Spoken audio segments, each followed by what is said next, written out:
Assalamualaikum warahmatullahi wabarakatuh. Salam pembelajar. Jumpa dalam episode perdana Bincang BPSDM Hukum dan HAM. Dengan topik kita yang kali ini adalah penyuluh hukum di BPSDM Hukum dan HAM. Sudah bersama dengan saya Bapak Ali Usman SHMH dan Bapak Wahim SH sebagai penyuluh hukum di lingkungan BPSDM Hukum dan HAM. Langsung aja, Pak Ali dan Mbak Birohim mungkin nanti jawabannya bergantian saja.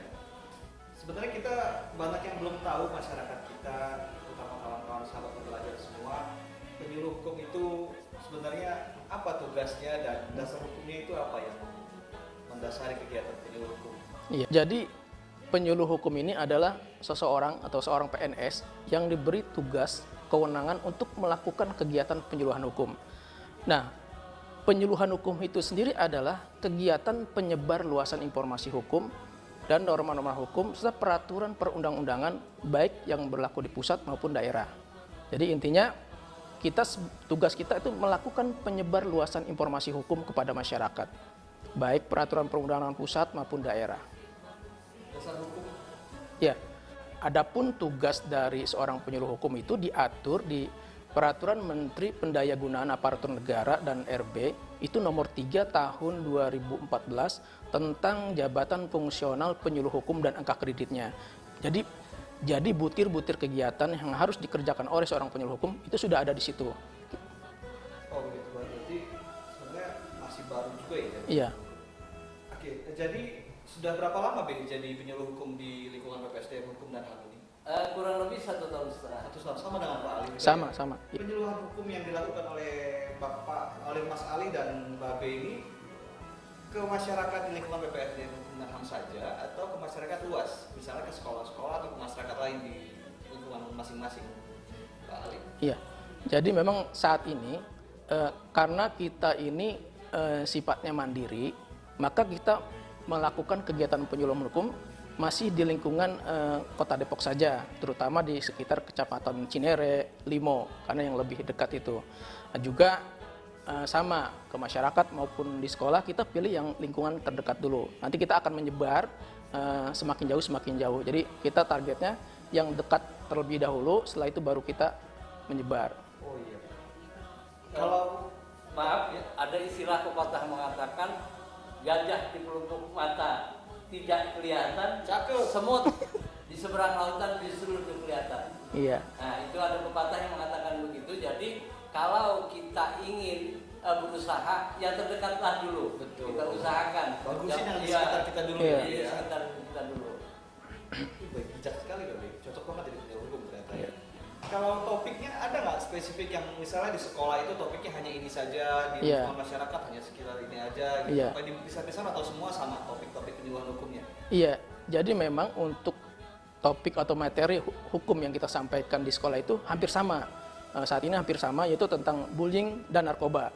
Pak Rohim menyampaikan tentang narkoba, saya menyampaikan tentang bullying, itu tentang Undang-Undang Perlindungan Anak, itu yang kita sampaikan ke sekolah-sekolah. Memang jadi setiap sekolah materinya sama, tapi sekolahnya yang berbeda. Oh, berarti topiknya diambil ya memang Iya. bersentuhan langsung. Iya, ya, diambil langsung itu memang banyak kejadian. Informasi ya. Iya. Misalnya di sekolah itu tentang bullying dan narkoba. Iya. Kalau di masyarakat tentang KDRT. Iya, misalnya. iya betul. Jadi supaya memang langsung bermanfaat. Iya. Oke, jadi selama menjadi penyuluh hukum ini outputnya dalam kegiatan penyuluhan itu sudah berapa sekolah dan lingkungan yang diberi informasi penyuluhan hukum? Iya, untuk di tahun 2019 itu kita kurang lebih untuk di masyarakat ya, di lingkungan RT RW itu baru 4. Ya? Baru 4 ya, Lingkungan. 4 lingkungan. Nah, untuk sekolah yang paling banyak memang kita dari SMP dan SMA itu kurang lebih 30-an ada. Oh, bagus sekali. Iya, Sudah termasuk. iya. Semoga itu memberi dampak positif ya secara langsung kepada mindset masing-masing Iya. siswa dalam soal topik yang dibicarakan. Iya, mudah-mudahan. Kemudian selama menjadi penyuluh hukum ini suka dukanya apa nih, Be? Sukanya dulu dah. Sukanya selama menjadi penyuluh hukum, kita kan langsung bertatapan dengan masyarakat. Sukanya, masyarakat itu merasa berterima kasih dan sangat antusias menerima kita dalam kita melakukan Responsif penyuluhan mereka hukum. ya. Ya. Ini bakal lompat sebenarnya bakal balik lagi. Penyuluhan hukum yang dilaksanakan selama ini oleh Pak Ali dan Mbak Rohim itu apakah hanya face to face, tatap langsung atau melalui media digital? Apalagi dalam masa pandemi corona ini yang mungkin Iya. membuat terbatasnya kegiatan kita untuk dengan sosial dalam jumlah skala besar? Iya, jadi saat ini memang untuk penyuluhan hukum langsung ke masyarakat itu tidak kita lakukan. Padahal sebetulnya kita sudah mengajukan ada di 4 RW. Tapi karena kondisi seperti ini maka dibatalkan karena tidak kondisi COVID. Jadi untuk pertemuan-pertemuan tidak kita laksanakan atau penyuluhan langsung tidak kita laksanakan.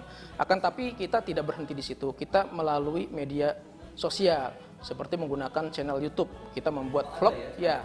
Kita membuat vlog penyuluhan hukum yang kita sampaikan dan kita upload melalui media YouTube itu. Jadi semua bisa kita laksanakan melalui media elektronik. Jadi lebih luas. Ya? Lebih luas, iya. Tidak hanya orang tertentu saja. Iya.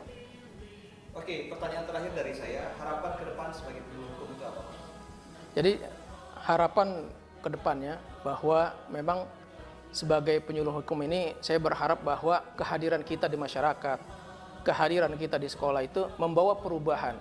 Jadi misalkan seperti masyarakat atau siswa sekolah yang tidak mengerti hukum jadi mengerti, yang tidak paham hukum jadi paham, sehingga harapannya adalah informasi yang kita sampaikan, penyebaran informasi hukum yang kita sampaikan ini bermanfaat untuk mereka, sehingga ketika mereka sudah tahu, mengerti dan paham, maka harapan kita adalah mereka bisa taat terhadap peraturan perundang-undangan yang berlaku.